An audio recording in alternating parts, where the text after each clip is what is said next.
Good morning, ladies and coronavirus germs. This is your ticker guy, and it is the 22nd.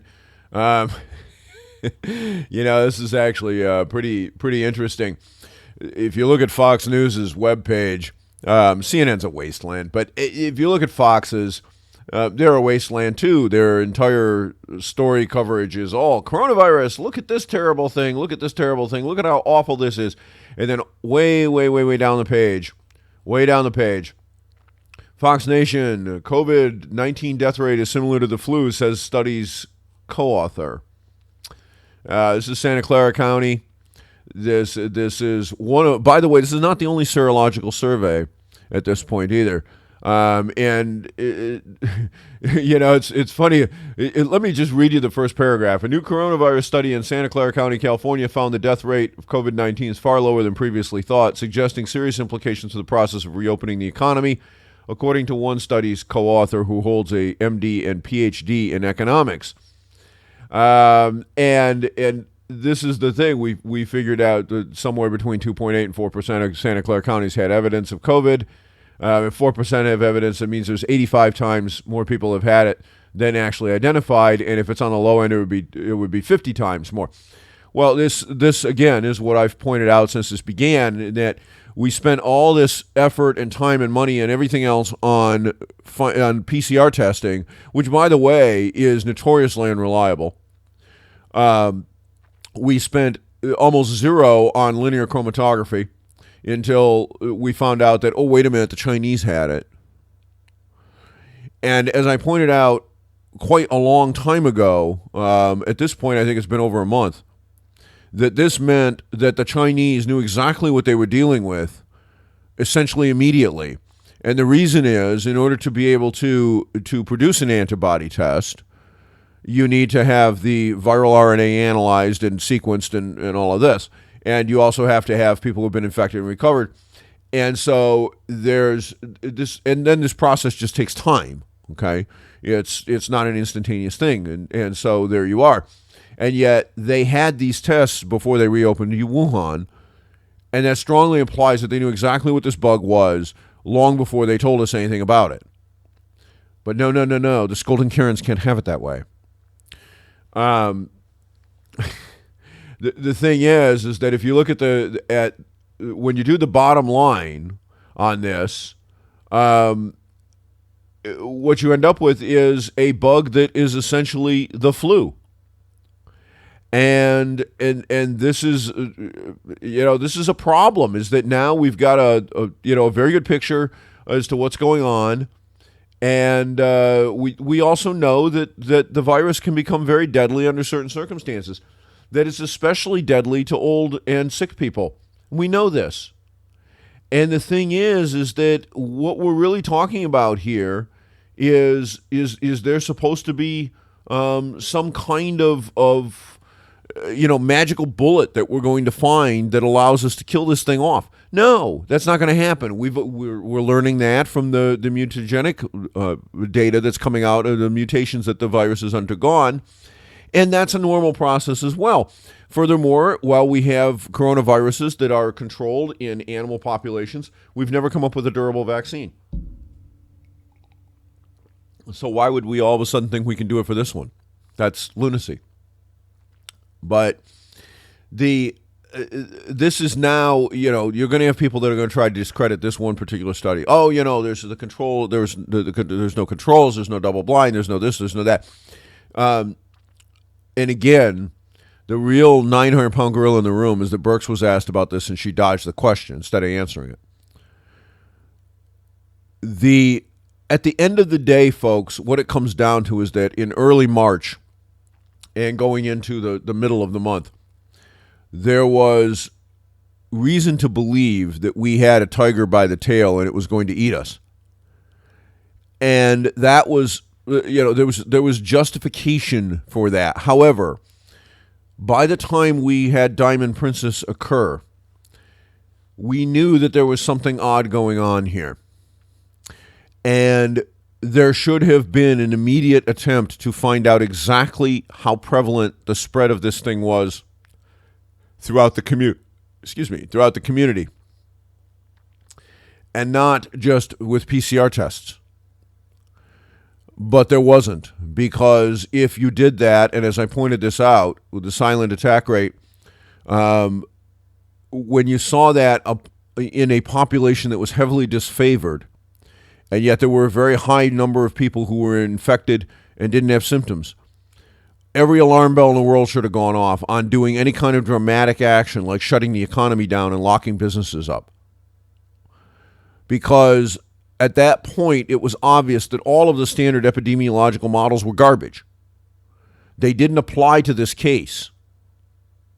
And yet we kept going down the same road, doing the same thing over and over and over and over again. And now we have a bunch of politicians that can't admit they're wrong. We have Fauci and Birx who stand up there, although I haven't seen much of Fauci lately, but I've seen Birx. Birx, though, makes her appeal to her VJ. And, we have to protect the most vulnerable. No, we don't, actually. The vulnerable, need to protect themselves. But the vulnerable need to protect themselves every year. We have this thing called the flu that comes around. It kills an unbelievable number of them. And if anything, this bug is milder in that it doesn't target people who have a lot of life left, for the most part. Now, that doesn't mean that there aren't those that end up falling ill and dying that we really wish they wouldn't. I mean, to suggest that would be stupid. But what it does suggest is that the scaremongering nonsense was just that. It was scaremongering nonsense. The idea that we were going to have the healthcare system dramatically overloaded was only true if we didn't care about any of the elder people in our communities and if we didn't care about nursing homes and hospital vectors. Well, we still don't. This thing is absolutely going to come back in the fall unless it pulls a SARS and disappears, which it might, but I wouldn't bet on it. I would bet, being how easily it is transmitted and that it's respiratory, that it's going to hang around all summer long. We're going to have cases here and there and everywhere. And then when we get back into flu season in the fall, it's going to come back. Why? Because that's what it does. And during the time that it's latent and it's producing an infection here and infection there, it's going to mutate some more. The way viruses tend to work is they tend to mutate towards less harmful, less virulent forms. That in many cases they increase their transmission efficiency, but they tend to decrease their fatality rates. Why? Because it is to a virus's advantage, and just natural selection ends up working out that way. So I wouldn't be shocked if that's what happens. But what we need to ask now is, where is the accountability among all of the people out there in the political arena, in the so-called protective arena, in the whatever arena you care to use? Where is the accountability for all of the screaming and all of the scaremongering and all of the this and that and the other thing? All these things that we did that we were told we had to do or the world was going to end, we did them. The world didn't end, but then as it turns out, we didn't have to do them at all. Where is that? Where is the accountability for the governors, the President of the United States, the people standing at the podium and gripping the lectern, violating every social distancing rule that they themselves have? Oh, but we got tested today. Well, yeah, you did. So? I thought you said that silent infection was a big problem. Why is it that we don't have people in the grocery stores dropping over dead like flies? Have there been a couple of people who have died in distribution centers? Yes. Well, guess what? There's a few people who die like that of the flu every year. It happens. Is this virus a particularly nasty virus? Well, if you have one of a fairly long list of comorbidities, yes. Hey, guess what? Maybe you ought to be thinking about that, huh? You got 5 months. How about that extra 50 pounds? You get rid of it?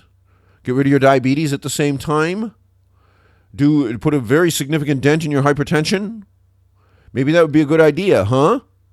Maybe the wise person would use those months to get rid of those morbidities. Maybe that's what they do. Maybe a wise person would decide that being comorbid in those ways is extremely stupid, especially when you can change it. Or are you just going to grab another bag of Doritos? Why don't you tell me which it's going to be, America? Because not only is this virus not going to go away, it's not going to be the last virus. We all know this. We need to stop the BS. There will always be more viruses. There will always be another opportunity for another infection to come around and play hell with us. It's going to happen because it always has and it always will. So, if you're one of the screaming Karens, well, I'm sorry. Well, actually, I'm not. But if you are one of those people, then you need to change your attitude. You need to give some very serious thought to what you personally are going to do for you yourself. All right. We had another one of those cry-fest stories, nurse in her late 20s. No known health problems, no serious issues, and she drops dead. And, oh, my God, the world is on fire. Well, you take one look. They had a nice picture of her. You take one look at her, she doesn't have a neck. And no known comorbidities, huh? You mean other than having a BMI of about 70? I mean, good God. This woman, she had to weigh 350 pounds, maybe more. No, there wasn't anything medically wrong with her, other than being outrageously overweight, which we know is a problem. And by the way, probably hypertensive and certainly, without a doubt, insulin compromised. Maybe not clinically diabetic, but insulin compromised. You can bet on it because there's essentially nobody that's that fat that isn't. So, folks, we need to make some decisions in this country. They're serious decisions. They're serious choices. We can continue to cower under our desk and be scared, or we can face reality, which is that we all finally take a walk that we don't come back from. Everyone takes that last walk. We can change what we do in this country to minimize the risk that a so-called novel coronavirus will cause us to take that last walk. We can't make the last walk not happen by virtue signaling and screaming and all sorts of other things. And we certainly can't play this game that we're trying to play right now because it doesn't work. When you get down to it, we run this BS and this cock and bull story, and yet at the end of the day, the reality is that none of these things actually work. Why? Because virtue signaling doesn't work on viruses. Screaming at the moon doesn't work on viruses. Calling people a racist doesn't work on viruses. What works on viruses is your personal health. What works on viruses is just paying attention to the truth of the matter. Locking people in their homes does not stop them from spreading when they're respiratory. It just spreads in your house. And then what happens after that? You go to the grocery store and everybody gets it. Can we actually impose quarantines on healthy people?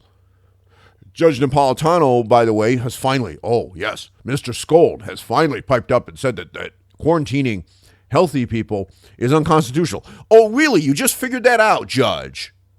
What have I been saying since this began? A quarantine is legitimate if you're actually sick with a communicable disease.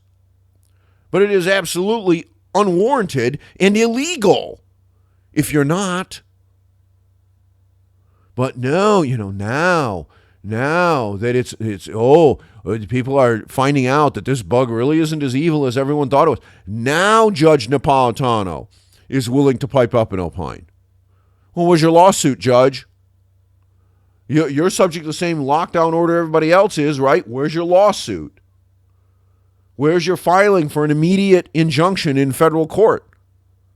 Yeah, they seem to be missing, don't they? Isn't that interesting? Anyway, enough for today, folks. The upset that we've created in the oil market, new front month contract is it's up a little bit this morning, but not by much. It's trading at about $12.675, $12.670. Yeah, $12.50, a little more. Gas is probably going to be cheap for quite a while because we've got all this supply to draw down. But anybody that thinks that the dislocations that we've created in the economy here, folks, are going to be over in a day or a week and where everything's going to go back to normal, you're nuts. And what we really ought to be asking, and the questions that we need answers to, is who's accountable and why are they still free men and women? Because this was clearly a bunch of BS. The bug's not BS, but what we did was. And that's the way it is. I'm your ticker guy.